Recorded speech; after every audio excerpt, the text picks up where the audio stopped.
Cześć, mam na imię Beata. W firmie Audika zajmuję się koordynowaniem procesów rekrutacyjnych. Również sama poszukuję ludzi do pracy, rekrutuję, wspieram w tym również naszych menedżerów, szkolę ich z tematyki związanej z rekrutacją, a także zajmuję się innymi projektami, które związane są z HR-em miękkim.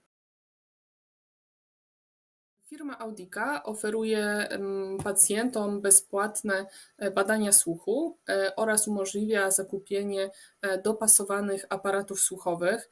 Dodatkowo świadczy usługi medyczne osobom, które borykają się z różnymi zaburzeniami mowy czy słuchu. W centrach medycznych można skorzystać z pomocy diagnostów czy lekarzy różnych specjalizacji.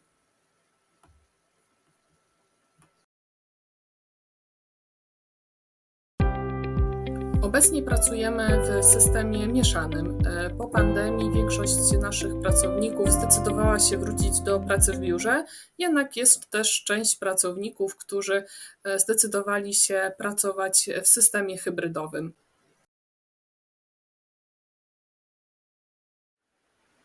Myślę, że taki model pracy jest dobrze przyjęty przez naszych pracowników, ponieważ odpowiada on na ich indywidualne potrzeby w zakresie łączenia pracy zawodowej i życia prywatnego.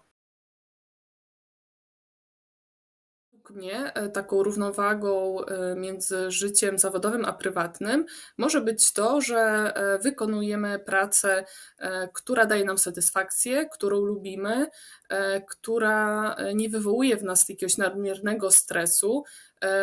I kiedy skończymy pracę, to nie myślimy o niej cały czas i nie myślimy o niej w sposób negatywny. Możemy zachować taką równowagę psychiczną i skupić się na innych obszarach naszego życia, zamiast rozmyślać jakieś negatywne sytuacje, które odbyły się czy wydarzyły się w trakcie naszego dnia pracy. Jest to też dla mnie wykonywanie pracy w takich godzinach, które nie będą kolidowały z życiem rodzinnym. Na przykład jest to kończenie pracy w takich godzinach, żeby móc spokojnie odebrać dziecko z przedszkola, ze szkoły, odwieźć dziecko na przykład na jakieś zajęcie dodatkowe bez takiego poczucia stresu, że gdzieś się spóźnimy. Dla mnie osobiście też taką równowagę stanowi to, że pracuję na jedną zmianę w stałych godzinach, również nie pracuję w weekendy oraz nie pracuję na nocne zmiany, tak jak niektórzy moi znajomi.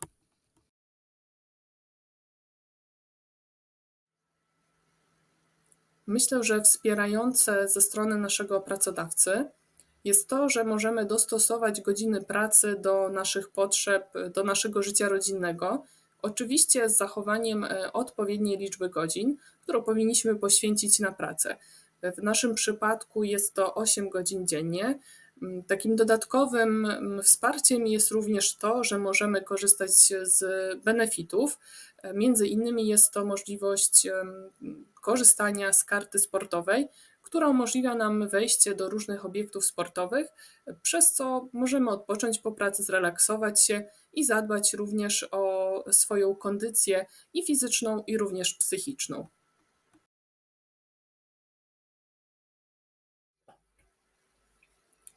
Myślę, że takimi przeszkodami czy wyzwaniami w pracy zdalnej może być to, że pracując w domu trudniej jest utrzymać koncentrację niż gdyby pracowało się w biurze. W domu jest więcej rozpraszających nas rzeczy.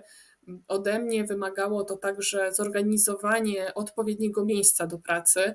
Blat w kuchni nie jest najlepszym rozwiązaniem i na pewno nie ułatwia koncentracji w czasie pracy.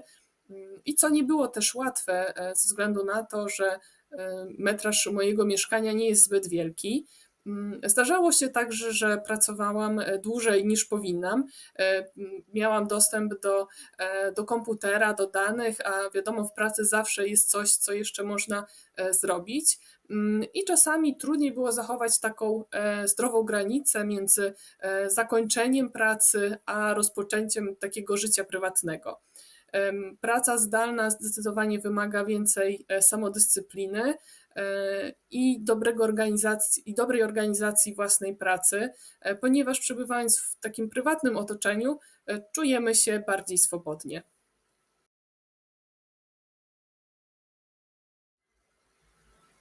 Jeśli miałabym udzielić rad tym, którzy chcą wprowadzić w swoich zespołach czy firmach pracę zdalną, to jest to upewnienie się, że pracownik, który chce przejść na taką formę pracy, będzie miał odpowiednie warunki, by wykonywać efektywnie swoją pracę i że będą one też dla niego komfortowe i dostosowane też do jego potrzeb czy preferencji czasowych. Warto też ustalić z pracownikami też te ramy czasowe, w których ma być wykonywana praca zdalna. Może być to praca w konkretnych godzinach lub być może praca zadaniowa, jeśli taką pracę umożliwia stanowisko. Ważne są też odpowiednie narzędzia pracy, które powinniśmy zapewnić pracownikom, takie jak dobry sprzęt komputerowy, dostęp do internetu, a także programy, które pomogą w komunikacji z innymi członkami zespołu lub w przypadku wspólnej pracy, na przykład nad jakimś projektem, dobrze jest też mieć możliwość współdzielenia plików oraz jakiś program do wspólnego planowania pracy i monitorowania też efektów wykonanych zadań. Poza kwestiami technicznymi, moim zdaniem nie może zabraknąć regularnego kontaktu z pracownikiem. Nie tylko po to, żeby nadzorować, monitorować jego pracę, ale również po to, żeby okazać mu zainteresowanie i dowiedzieć się, czy ma jakieś potrzeby, podczas gdy wykonuje tą pracę z domu.